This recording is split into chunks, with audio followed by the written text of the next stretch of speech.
Late on Friday night, we arrived in a foggy Deloraine, headed straight into the Empire Hotel to catch up with one of the distinguished legends and one of the young guns of the Deloraine Football Club. I think I should go for a poo before I do it. George Young, having played 365 games between 1960 and 1980, is a living legend in footy around Deloraine.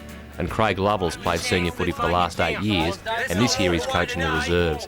A very passionate and fired up man about his footy. Now that you're coach, Craig, you can't spend all night Friday night in the bar? No, obviously not.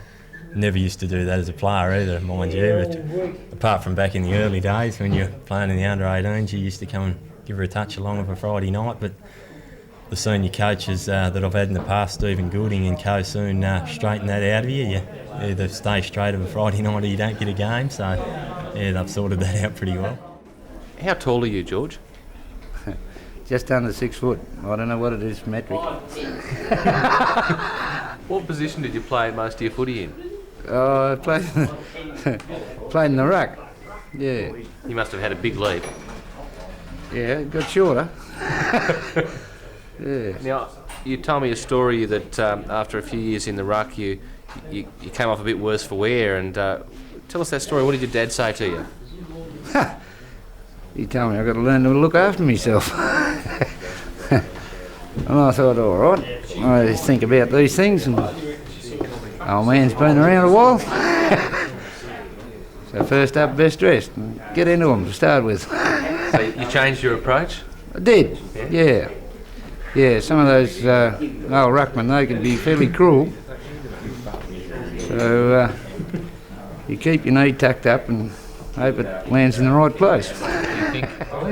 If you get physical and you get in hard and close and win the close contest, you'll beat Launceston? I think that's the key to it tomorrow. Launceston are a fairly big side and a strong side, and probably like to get in and intimidate sides physically. So if Deloraine can pride themselves at being harder at the ball tomorrow, hopefully we can come away with the points.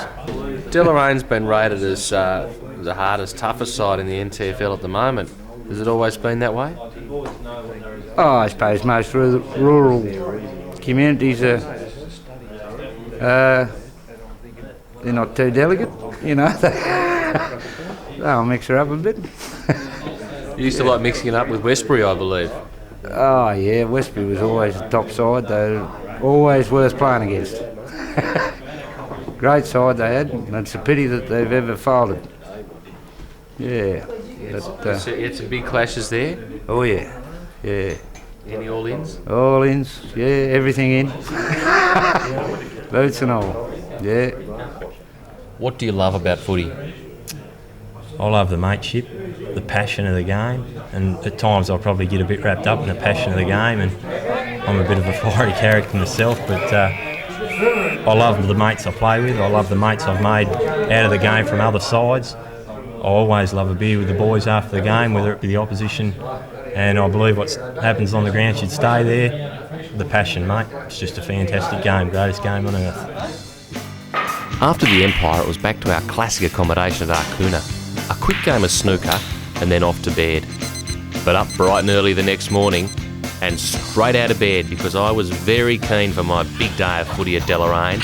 But of course, I didn't want to head to the footy without having a yummy breakfast at Arcuna first, and the chance to reflect over some of the best sports journalism in Tassie in Julian O'Brien's The Advocate.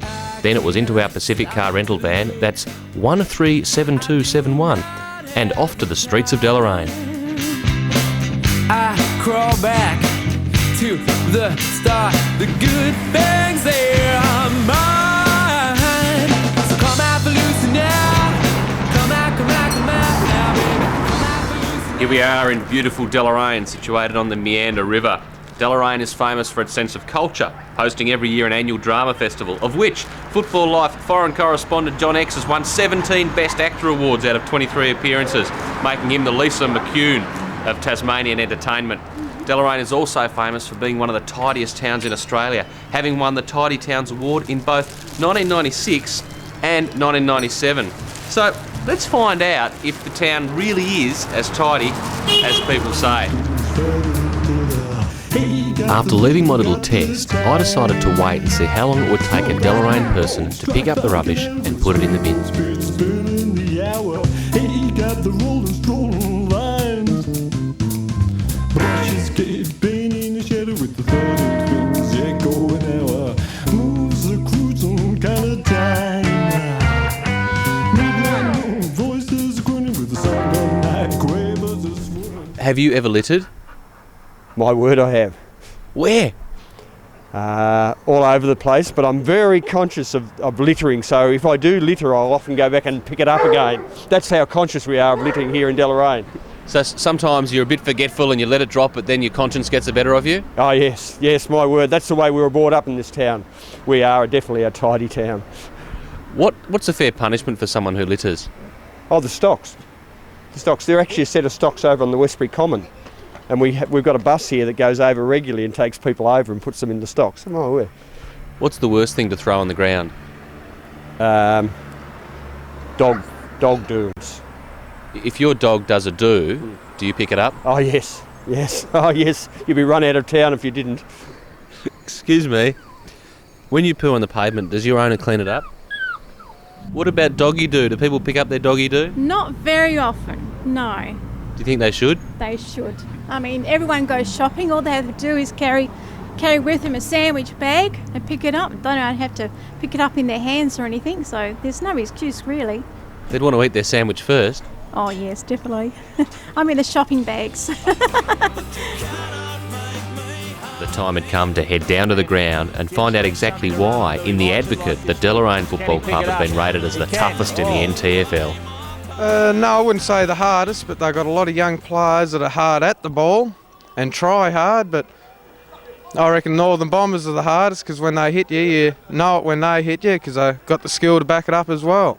Are you saying Deloraine are tryhards? No, not tryhards, but yeah, they try hard. Good bunch of young fellas out here. Is Deloraine the toughest side in the NTFL? Yeah, sure they are. Do they play the ball or do they play the man? A bit of both, I think. They like to get out and get the man too. What do you love most about footy? Sometimes when they fight. Yeah, you got to see a good brawl. Everything this last quarter. Out to Burston squares it up. Tuthill. Oh no. Tuthill in the hot spot. On this occasion, Deloraine were going to be scrapping it out against Launceston, one of the oldest clubs in Tasmania. I caught up with Kerry Sanders to ask about the history of the club. Formed in 1875, but probably started playing competitively in 1877, mainly against school teams on school grounds until North Launceston were formed, and also Longford and a club by the name of City, who are now South Launceston. And North Launceston and the club formerly known as City have been your arch rivals ever since? Oh, over those 100 years, yeah, definitely would have been, yes. Been any great grand finals, melees, contests that you can recall? I can only know by the history back in the early years. Apparently, City walked off in one grand final, and the grand final was awarded to Launceston back in the 30s. There's been some great clashes over through the 70s and the 80s between Launceston and North Launceston in particular. When City walked off, was it like, I'm going to take my ball and go home? I think it was a complaint against the umpires as usual.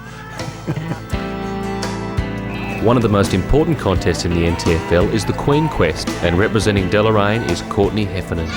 Now tell us, there's a special fundraising thing you're involved with. Tell us about that. Yep. We've dubbed it Mow the Mullet because our president, Anthony Clayton, has an 80s hairstyle, I guess you could say. But he loves it, and if I can raise $1,000 for the club, it'll be shaved. And that's in a couple of weeks.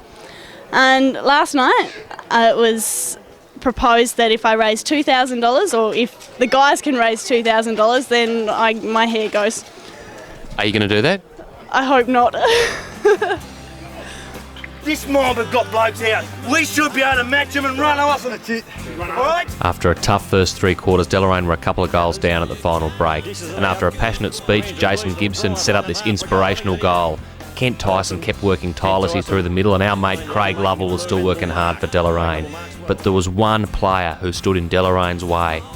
Son of former Launceston great Robert Dutton, young Craig took mark after mark in the final quarter. In fact, I've never seen a player take so many good pressure marks in one quarter of footy. So much so that perhaps Matty Armstrong's search for a centre-half forward may end its journey next year at Windsor Park. While the mullet stood on end, Dutton lined up to put this goal through, which saw Launceston home comfortably by 4 goals. The odds be great. What do you think was the turning point in the last quarter? It could have gone either way. Yeah, like you say, I think the turning point, obviously Dutton was good up forward, but they had some good backs, they had their good midfielders. I think they won the harder ball in the finish, and I thought that was the turning point in the centre of the ground. They won the harder ball and got the supply, so harder at it, mate. Disappointing? Very disappointed, yeah. Today was a crunch game for us. We really needed to win 6 or 7 of our last 9 games to make the 5, and it's going to make it really difficult now, so we're going to have to beat a lot of teams above us, so yeah, very disappointing for the club. With the game over, all that was left was to find the story behind the man underneath the mullet. The haircut. What's going to happen? What's wrong with the haircut?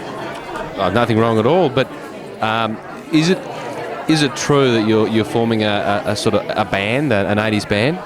No, it's not. It's not.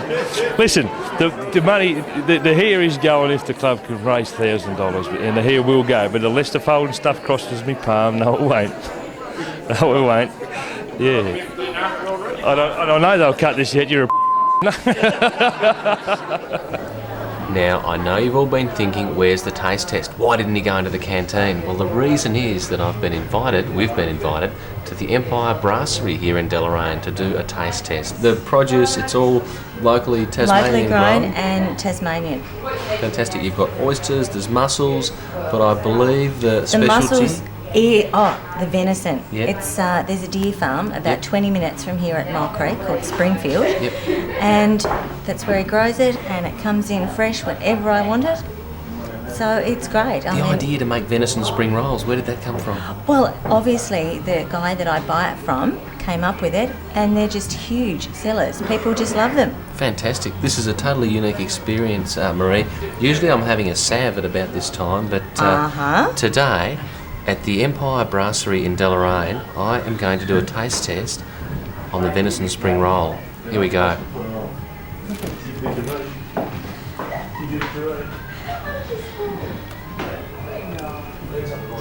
That's fantastic. You don't need sauce? Well, I don't know that it needs sauce. In fact, I give that 9.1 out of 10. Game Deloraine, win or lose, it's not the same, for we are wearing the blue and white. It takes it. And they'll always remember the boys from Deloraine. Play again, Deloraine. We've got better voices than mine. We are wearing the blue and white.